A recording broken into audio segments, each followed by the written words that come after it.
In this video I will discuss about how I grow my nails faster in just 3 days, quick and easy. Hey there everyone, today I'm going to share with you my secret tips on how I grow my nails faster in just 3 days. Trust me, you're going to love these easy hacks. First up, let's grab a towel and wrap it around your hand.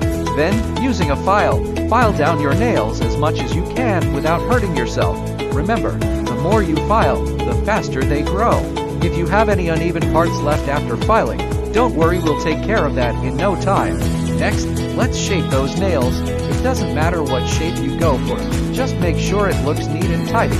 Once that's done, take a buffer block and buff out your nails.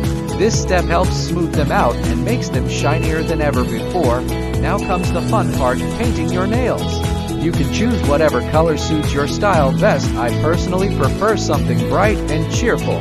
To make your nails grow even faster, apply some nail strengthener or growth treatment after each coat of polish. Make sure to give each coat of polish enough time to dry before moving on to the next step. That's it, 3 simple steps to help your nails grow faster. Give it a try and let me know how it works for you in the comments below. Thanks for tuning in, and don't forget to follow and subscribe for more awesome tips like this one.